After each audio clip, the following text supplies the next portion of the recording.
তিন নম্বর প্রশ্ন বলছেন, আসসালামু আলাইকুম শেখ। ওয়ালাইকুম আসসালাম রহমতুল্লাহ। মিলাদ, কিয়াম, চল্লিশা এরকম আরও যত বেদাতি কর্মকাণ্ড আছে এগুলো আমার আত্মীয়রা করে, আল্লাহ হিদায়াত দান করুন তাদেরকে। আমি উপস্থিত না হলেও সেখান থেকে খাদ্য পাঠিয়ে দেয়। উপস্থিত হওয়া জায়েজ নাই, কারণ সেই মজলিসগুলি হারাম মজলিস, পাপের অনুষ্ঠান। সুতরাং পাপের অনুষ্ঠানে উপস্থিতি কোনো মুসলিমের জন্য জায়েজ না। এখন এই খাদ্য খাওয়া হারাম বলেছেন একজন শেখ, যিনি বলেছেন, তিনি সতর্কতামূলক বলেছেন, যাতে করে তাদের এই বেদাতি কর্মকাণ্ডের সাথে আপনার কোনো রকমের যোগাযোগ না থাকে আর কোনো শিথিলতা না থাকে। এখন এই বিষয়ে আপনার কাছে বিস্তারিত জানতে চাচ্ছি। খাবারগুলি আল্লাহ ছাড়া অন্যের নামে উৎসর্গ করা হয়নি, আর আপনি সেই অনুষ্ঠানে কোনো রকম সহযোগিতাও করেননি, কোনো রকম সহযোগিতা নেই।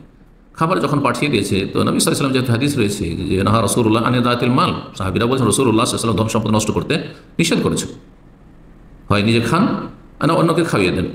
তো আপনার কাছে যখন খাবার পাঠিয়ে দিয়েছে, প্রথম কথা যখন পাঠিয়ে দিয়েছে সেগুলো যদি ফিরিয়ে দিত সবচেয়ে ভালো। ইনকারে মুনকার, অন্যায়ের প্রতিবাদ হচ্ছে যে আমরা বেদাতি খাবার খাই না, বেদাতি খাবার নেব না, ফিরিয়ে দেন। আপাতত সম্পর্কে একটি তিক্ততা আসবে, কিন্তু সোজা হয়ে যাবে, হয়তো তাদের সোজা হয়ে যাবে, নাহলে আগামী বছর থেকে আর পাঠাবে না, আগামী দিনে আর এই বেদাতি খাবার পাঠাবে না। এটি সবচেয়ে ভালো আপনার জন্য। এতে আপনি আর একটি গুরুত্বপূর্ণ সওয়াবের কাজ, ইবাদতের কাজ করলেন। আল আমরু বিল মারুফ ওয়ান নাহি আনিল মুনকার, ভালো কাজের উপদেশ দেওয়া আর অন্যায় কাজে বাধা দেওয়া। আপনি খাবার নিলেন না মানে তোমাদের এইসব বেদাতি আচার অনুষ্ঠানের সাথে আমাদের কোনো সম্পর্ক নেই, এবং তোমরা করিও না, এগুলো থেকে বেরিয়ে আসো।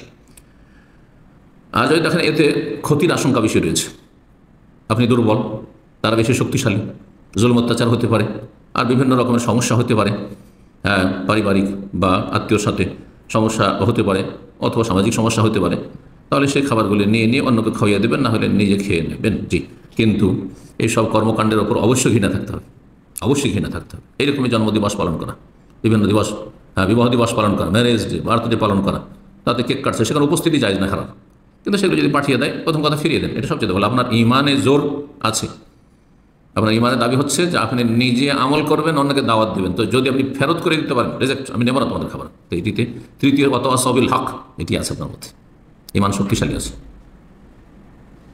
আল্লাহর দিনের ক্ষেত্রে কাউকে ভয় করেন না আপনি, লা তাখাফু ফিল্লাহি লাওমাতা লাইম, কোনো তিরস্কারকারী তিরস্কারকে ভয় করেন, কে কী বলছে, কে সমালোচনা করছে, হ্যাঁ, এসব ভয় করছেন না।